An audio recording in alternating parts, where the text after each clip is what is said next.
Actor Bruce Campbell once said, "I'm sick of overtrained heroes. I'm really bored with that. Guys that are just ripped to shreds and, full of skills. That's boring to me. Give me the mechanic that picks up a weapon, Now I'm interested. That's my hero. That could be me." And Ash Williams of the Evil Dead franchise is that kind of hero, which is part of the lasting appeal of the best character Bruce Campbell ever played. It's that audiences can see themselves in him. Ash was just a normal guy put in absolutely extraordinary situations, to the point that he has to become an action hero just to survive. He isn't just a badass for the sake of being a badass. He's a badass because the story needs him to be to keep going. He is all of us if we were pressed into fighting an army of Deadites, giving us the hope that maybe, if given the chance, we could possibly take up the mantle, the chainsaw, the boomstick, and absolutely mow down wave after wave of the undead masses. Badass. Mr. Bruce is a man that should have been an A-list superstar, and he is in the eyes of his fan base, which is all that really matters in the end. Making movies and watching movies, well, it's supposed to be fun, and you can always feel that when Bruce is on the screen, because he legitimately seems to be enjoying the cards that life has dealt him, and he's playing them with a passion, in front of and behind the camera. Bruce Campbell would also say, "All men think they're fascinating. In my case, it's justified." His satirical cockiness, well, it's endearing. And it's absolutely not an ego thing. He gets the joke, and he absolutely loves it. And it's not really a joke, really. He just gets the vibe. He understands why people love him, and he just keeps giving it to us, in a nice way. So what makes Bruce Campbell so fascinating? And is he still making fun, interesting films? Is he still the man? Is he still a badass? Or is he even cooler now? So yeah, what the f*** happened to Bruce Campbell?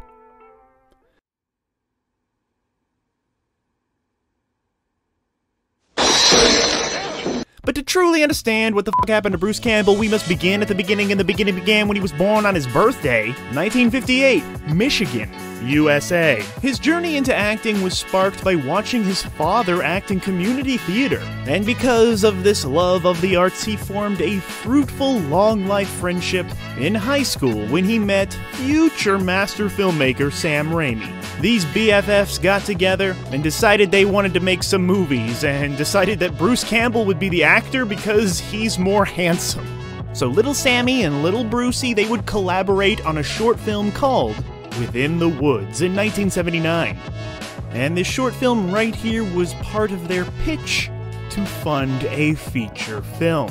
And I'm sure Bruce's trademark charm went a long way towards getting them funds they needed in order to make the 1981 classic horror film that changed cinema, The Evil Dead. The Evil Dead stands as an absolute triumph in tight-budget filmmaking, owed in large part to its innovative storytelling and practical effects. And acting. Yep, Bruce Campbell's iconic performance contributes equally to its enduring legacy. His portrayal as lead character Ash Williams showcased remarkable range, vulnerability, unwavering commitment, and physicality, all in defiance of his relative inexperience in, everything. Bruce Campbell wore many creative hats during production, and wasn't above getting his hands dirty to make the film work. After having seen this movie, The Evil Dead, would you believe that Bruce Campbell hates fake blood? I'd say he picked the wrong line of work if he wasn't so gosh darn good at it. Evil Dead legitimized Bruce Campbell as a leading man right away, and he would go on to get top billing in 1984's coming-of-age film, Going Back. The film was shot and partly set in Michigan, allowing Bruce to show his pride in his Michigan roots, as well as show off his natural and believable approach to acting. Wow, look at that acting. Then, Bruce reunited with his friend Sam Raimi for 1985's Crime Wave, which should have been a good movie. Raimi reportedly expanded the role of the heel in this Coen Brothers written film, just for his buddy Bruce. But yeah, Crime Wave, it doesn't necessarily live up to the brilliance of the creative forces behind it. A Sam Raimi film written by the Coen Brothers featuring Bruce Campbell, but Bruce does offer a memorable and quirky performance.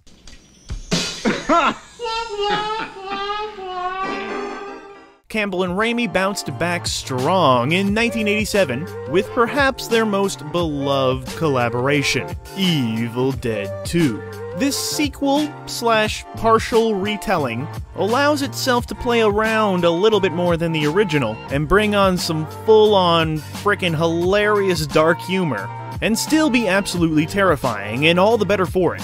Bruce's performance takes the audience on a roller coaster of terror and absurdity, while the character grows from victim into victorious hero. This amazing actor right here expertly balances the humor and the horrific and the heart. And a hell of a commitment. Like, he full-on immerses himself in the physical demands of this role. The dude becomes a cartoon, but he's still made of flesh and blood and bone and a soul. His delivery of his trademark groovy and his iconic demented laugh are forever etched in the minds of audiences. Forever. Because they keep making these movies, and you know what? It's fine. After Evil Dead 2, Bruce Campbell battles not only a relentless killer, but also the very system that betrayed him as Officer Jack Forrest in 1988's Maniac Cop. And he was so good in Maniac Cop that he would reprise his role in Maniac Cop 2.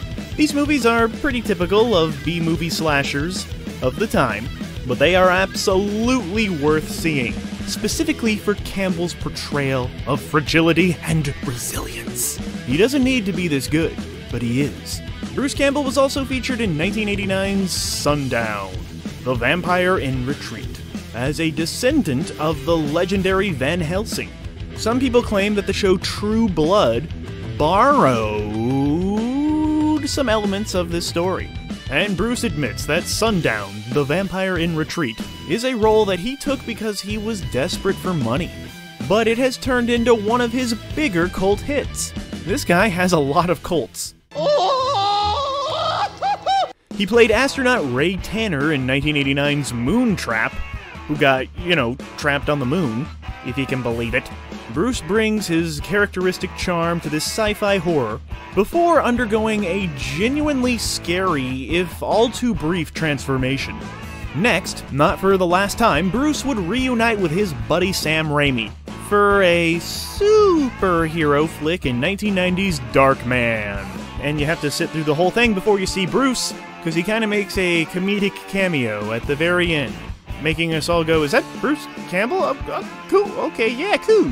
In 1992's Mind Warp, Bruce Campbell plays Stover, a drifter suffering under a post-apocalyptic society ruled by AI.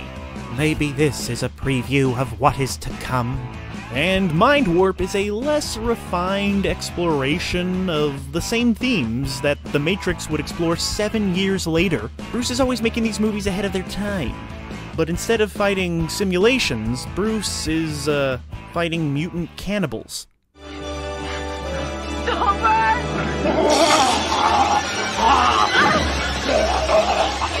Then Bruce Campbell and Sam Raimi bookended the original Evil Dead trilogy with 1992's Army of Darkness. While the first two movies set a high bar, Army of Darkness took the series in a very unique and unexpected direction, taking us back in time to the medieval age. And it's frickin' perfect. Army of Darkness kinda has everything you need in a movie. It's funny, it's scary, it's action-packed, it's got some drama, it's got some Bruce. Groovy. And yeah, if Evil Dead 1 is, a campy horror, and Evil Dead 2 was a wacky, dark comedy, Army of Darkness cranks up the scope and scale of the conflict with some impressive set pieces, and some wild, out-of-control camera movements that only Bruce's energy and passion can match. And yeah, it's still an Evil Dead movie. It doesn't lack for gore. It's got everything you need and more. Ash Williams completes his journey into full-on Deadite conqueror, naturally becoming a superhero of his own, perhaps best represented by his triumphant decree. This is my boomstick! Fittingly, this boomstick hails from southern Michigan, just like Bruce himself.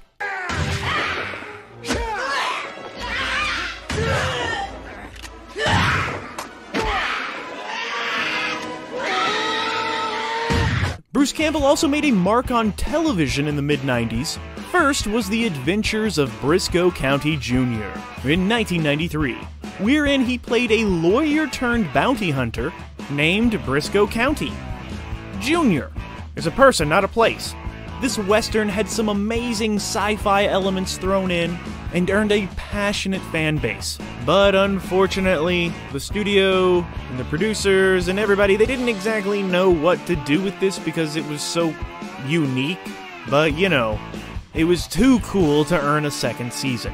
Bruce Campbell played a Superman antagonist on Lois and Clark, The New Adventures of Superman in the mid-90s, Bill Church Jr. Think like a more charming but less resourceful Lex Luthor and more hair. Bruce also appears in The Hudsucker Proxy, written and directed by the Coen brothers in 1994. Critics would say this movie is more style over substance, but boy howdy does Campbell sure play his part perfectly as an offbeat member of this loaded, amazing ensemble cast. He would also have a character that would pop up in those Xena Princess Warrior Hercules TV shows. He was the King of Thieves. Campbell brought believability to the confident flair of the skilled master thief, and Bruce's charisma would steal every scene faster than he swiped treasures. Ha ha ha ha. Campbell also had a reoccurring guest role on the sitcom Ellen, portraying a guy named Ed, who became Ellen's boss. Well, Bruce and Ellen, their interactions showed a delightful contrast, making their scenes memorable for viewers. Ellen and Bruce make comedy. He would pop up in 1996's Escape from LA, portraying the character Surgeon General of Beverly Hills. Under layers of makeup, he becomes a frickin' dimple-chinned monster. And yeah, Escape from LA ain't exactly Escape from New York, and Bruce is the best thing about it. He remains a standout moment in this mess of a movie. In 1997, Campbell was featured in a TV movie called Minnow's Mind. Another thing that was kind of The Matrix before The Matrix was The Matrix, because there's no such thing as original ideas. Except for this next movie, From Dusk Till Dawn 2, Texas Blood Money, which Bruce appears in briefly in this unfortunate 1999 direct-to-video sequel. And yeah, tossing Bruce in this thing kind of seemed like a desperate attempt to make this film, legitimate. But it didn't work. Did not work at all. Then came the year 2000, with the movie Icebreaker, that features a bald Bruce Campbell as a terrorist leader who goes up against action hero Sean Astin. Oh, Sean. Then Bruce got his own TV show again, playing the lead in Jack of All Trades for 2 seasons. This Napoleon-era period action comedy really allows Bruce to, do his thing. And this character of Jack, he's kind of like a Forrest Gump kind of guy, where he always finds his way into a historical event around famous figures. And his alter ego, the Daring Dragoon, is a blend of some Zorro flair, some Batman mystery, and a dash of some James Bond wit. But it's all Brucey boy. In the early days of Jim Carrey trying to be a dramatic actor, there was a movie called The Majestic, directed by Frank Darabont, and it's a good try. But the best part of this movie, The Majestic, is actually the movie within the movie, and a pivotal moment comes for Jim Carrey when he watches Bruce Campbell in a movie within this movie, allowing Bruce to show off that he perfectly embodies the look and delivery of a golden era action star. The dude was born in the wrong time period. Let's send him back in time, but not to medieval times, because movies were not invented then. Bruce Campbell released his autobiography, which has like the best title of all time, If Chins Could Kill, Confessions of a B-Movie Actor. This became a New York Times bestseller, and is essential reading for all of his fans, and anyone interested in the movie-making process, and anyone who, knows how to read. Yep, Bruce wrote a book, and he would follow it up in 2017 with another amazing title, Hail to the Chin, Further Confessions of a B-Movie Actor, which became another bestseller that picks up where the first book left off, and covers the cool stuff he's been up to since. Cool stuff like reuniting with his friend Sam Raimi for his Spider-Man movie series. In the 2002 original, Bruce plays the ring announcer for Peter Parker's wrestling bout, and Bruce's character is responsible for coining the name Spider-Man. The Amazing Spider-Man! In 2004's Spider-Man 2, he portrays a snooty usher who, after helping Peter Parker fix his appearance, still won't let him in to see Mary Jane's performance. For Spider-Man 3 in 2007, Bruce returned to the service industry as the maitre d' of the restaurant, where Peter Parker attempts to propose to Mary Jane. And rumor has it that this is all the same character, and all these cameos were set to be paid off in a big way in the cancelled unmade Spider-Man 4, which had Bruce Campbell returning as the villain Mysterio.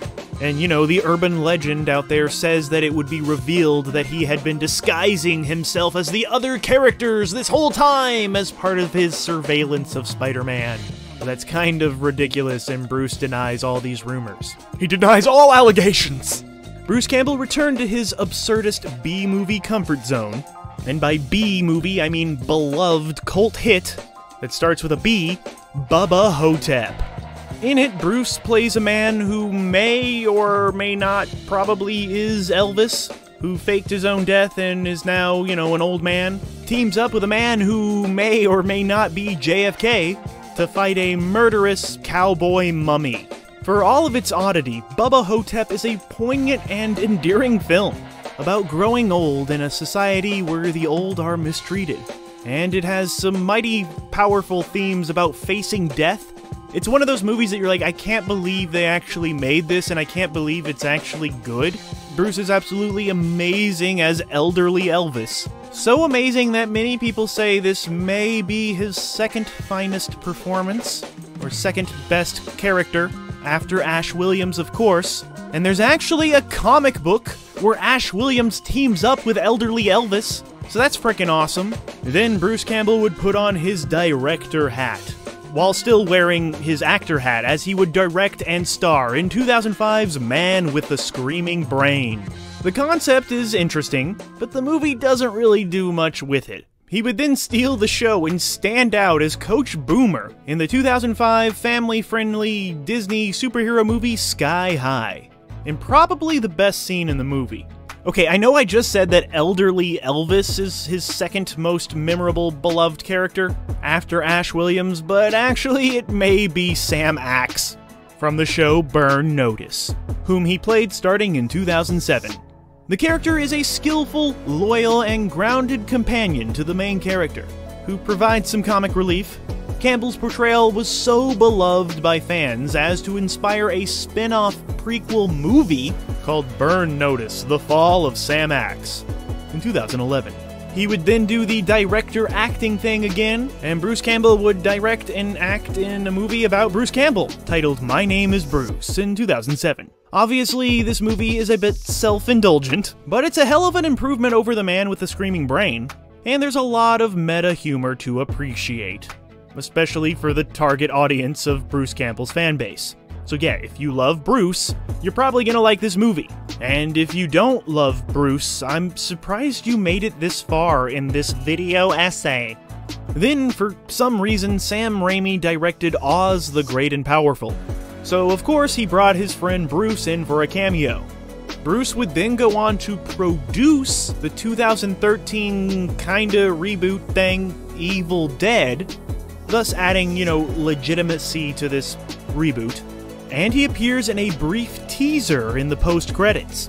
It was initially thought to tease his involvement in another Evil Dead feature film, but his next Evil Dead venture would actually be Ash vs. Evil Dead, a super-duper cool television series that ran from 2015 to 2018.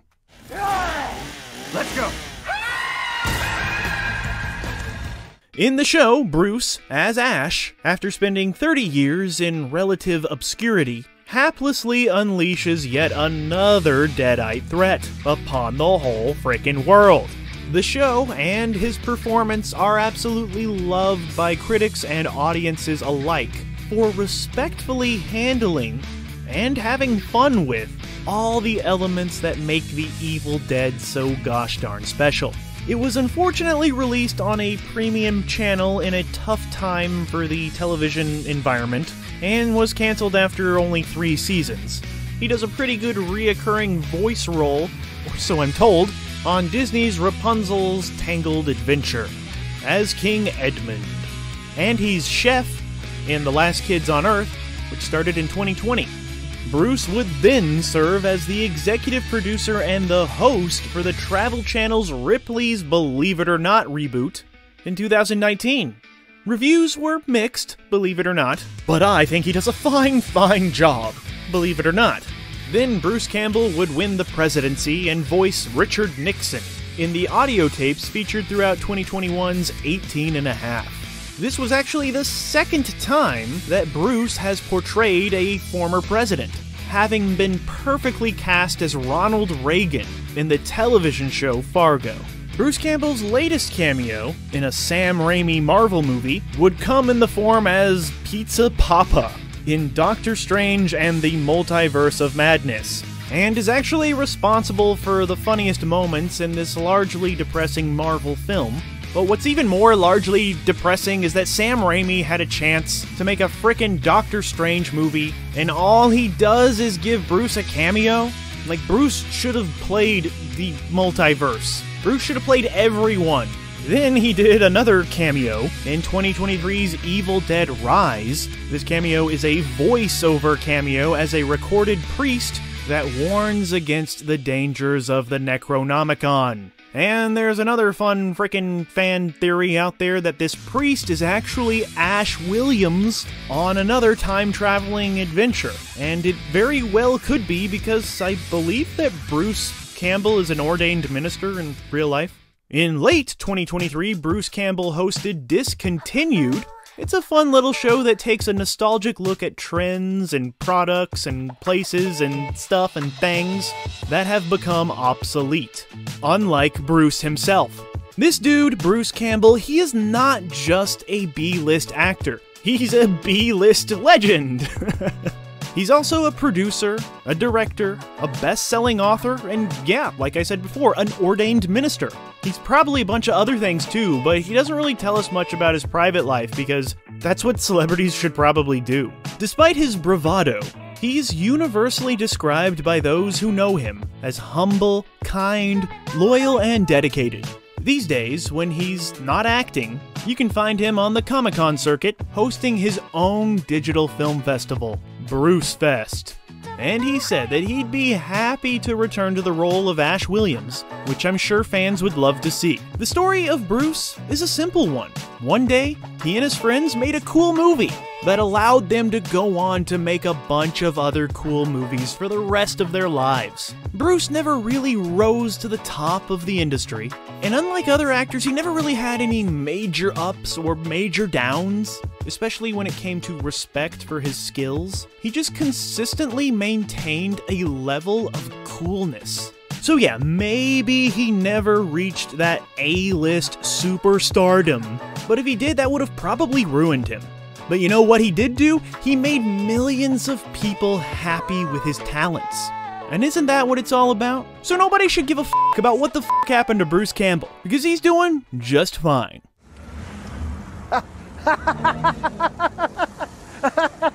It's over!